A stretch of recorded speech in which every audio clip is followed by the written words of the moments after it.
apa segala macem, ada dan tidak ada uang, dia harus berusaha untuk mengadakan uang dengan cara pinjem.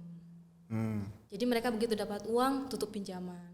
Akhirnya hidup mereka ya begitu-begitu saja terus. Gitu. Jadi yang kita ajarin lagi adalah literasi finansial ke mama-mama. Oke, mantap. Jadi jadi kayak kita bertahap gitu. Jadi kayak masalah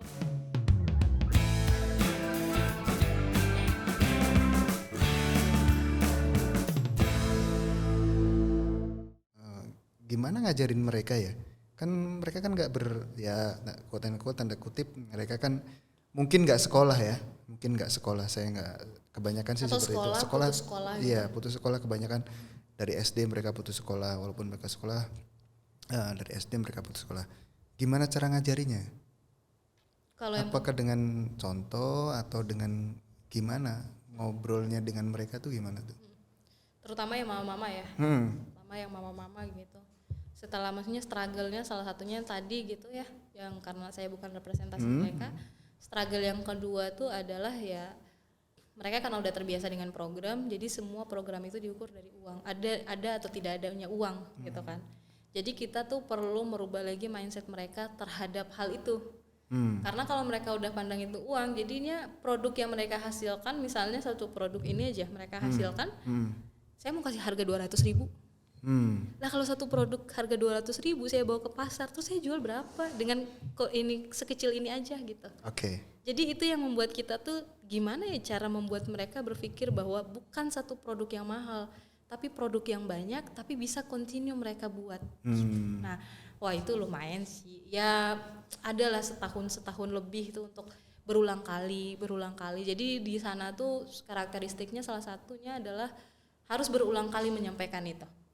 Jadi harus menyampaikan berulang kali. Misalnya kita udah datang tinggal di sana, tapi harus dijelaskan juga. Mama misalnya saya ambil mama punya anyaman yang ini satu, tapi kalau mama jual 200.000, saya tidak bisa lagi jual. Karena ini anyaman, bukan saya langsung kasih ke pembeli. Saya sampai di Waisai, kan saya pakai BBM ke sini. BBM saya tuh sekitar segini. Nah saya bawa lagi ke Waisai, saya harus lagi pasang labelnya. Nah pasang labelnya itu, labelnya saya cetak, ada bayarnya juga. Nah yang pasang label ada orangnya juga gitu. Jadi itu dijelaskan berulang kali turun ke kampung. Atau kita biasa membawa produk yang udah kita pasang label semua segala macam, terus kita tunjukkan ini labelnya, harga label cetaknya tuh segini, harga ininya segini. Terus kalau saya ambil di mama misalnya 200.000, saya jual 300, tidak ada yang mau beli gitu. Tapi kalau misalnya diturunin lagi 50.000 satu, saya bisa jual 100.000, orang mau. Karena kenapa 100.000 ini saya jual 100.000? Karena biaya dipotong biaya BBM, potong label, terus bayar orang yang pasang label. Nah itu harus dijelaskan secara rinci. Nah tapi itu berulang kali. Nah belum lagi ke standar kualitas produk. Akhirnya mereka oh ya deh boleh saya mau harga 50.000. Oke sudah tuh satu. Nanti mereka berbondong-bondong bikin produk, tapi standarnya wah acak-acakan gitu. Yang satu gede, yang satu kecil, yang satu asal jadi, yang satu yang nggak dilihat lagi talinya harus sama apa pokoknya yang penting produk itu jadi. Gitu. Jadi akhirnya PR yang kedua gimana sih biar bikin standar kualitas produk. Jadi misalnya kayak ada tempat botol, kita bawa botolnya ke satu-satu pengrajin, bikinnya sebesar botol ini saja, terus dilihat sampingnya harus bagus gitu. Jadi itu ulang lagi gitu. Terus kalau gitu biasanya kendala lagi yang berikutnya tuh adalah soal finansial. Gimana? Jadi mereka itu kan kekeluargaannya kan tinggi. Jadi iya benar. terbiasa untuk misalnya mereka kan ada acara-acara tertentu ya, acara nikahan, acara kawinan tuh besar, ada biaya adat apa segala macem, ada dan tidak ada uang, dia harus berusaha untuk mengadakan uang dengan cara pinjem.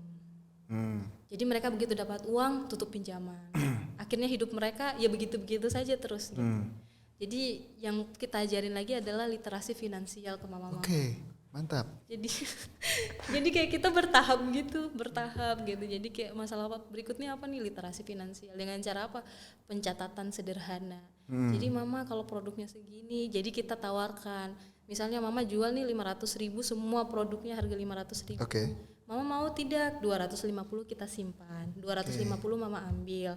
Nah 250 ini simpan sampai kalau 1 tahun ke depan tiap bulan kita ambil, di Natal mama tidak perlu meminjam uang lagi untuk acara Natal. Jadi mama tinggal ambil tabungan mama yang kita pegang untuk acara Natal. Terus mereka kayak, oh iya ya benar juga, dan itu sudah lumayan sudah berjalan. Jadi ada yang sampai udah untuk acara Natal, ada yang sudah sampai buka kios tuh kayak warung gitu kan. Ada yang buat biaya pendidikan anaknya, jadi kan anaknya sekolah di Waisai di ibu kota. Jadi dia tuh tinggal ya, saya nggak mau ambil uang, saya simpan aja gitu. Oke, jadi nanti anak saya bulan depan mau bayar sekolah, nanti tolong dikasih ke anak saya aja ya gitu. Jadi mereka kerja di kampung, uangnya bisa dirasakan oleh anaknya di kota. Gitu. Jadi kita ngajarin literasi finansial itu untuk ngejawab masalah dasar mereka itu. Akhirnya yang tadinya mama-mama saja akhirnya kerja untuk menghasilkan produk ini, bapak-bapak juga ikut. Oh gitu, sekarang Ya, bapak-bapak jadinya juga ikut. jadi Kalau di mereka kan biasanya mama-mama ya, kalau orang di sana kan mama-mama banyak yang mengambil alih pekerjaan utama ya. Sekarang bapak-bapaknya juga. Bapak-bapaknya juga ikut. Karena ya, tapi bukan ikut nganyam ya, tapi lebih kepada ngambil bahan di hutan, karena mereka kan ngambil bahan kan ke hutan kan. Atau misalnya mereka harus dayung atau pakai perahu ke pulau sebelah gitu. Nah, bapak-bapaknya ikut gitu, ngambil terus ngebantu gitu. Jadi itu prosesnya akhirnya, bukan cuman yang akhirnya dari mama-mamanya ini beberapa akhirnya mulai gabung, terus yang teredukasi bukan cuman mereka, jadinya bapak-bapaknya pun ikut turut terlibat gitu. Itu mama-mama tadi dalam sebuah kelompok atau komunitas tadi, atau memang sendiri-sendiri mbaknya yang kelola atau gimana? Sendiri-sendiri. Sendiri-sendiri. Karena di sana mereka nggak bisa berkelompok sebenarnya. Oke, mereka nggak bisa berkelompok. Sejujurnya seperti itu. Jadi artinya di bawah ya yang mengelola sebenarnya komunitas apa tadi? LSM lokal. LSM lokal ya? Ya, LSM lokal yang mengelola itu gitu. Tapi ya sama sih sebenarnya, mereka membuat nyaman gitu segala macam. Sama di satu kampung itu misalnya ada 5 orang, ya 5 itu yang kita berdayakan gitu. Hingga akhirnya mereka trust tuh, secara finansial kan mereka trust tuh ke Mbak ya, artinya ke Mbak Tiwi, menyerahkan uangnya hasil produksinya, itu gimana itu mereka bisa akhirnya trust banget gitu kan? Karena nggak takut aku iya, ambil ya. Iya. Luar biasa loh, orang mereka kan susah seperti itu. Iya. Ya, kalau yang kayak gitu tuh emang nggak semua, belum semua itu. Belum semua. Beberapa lah.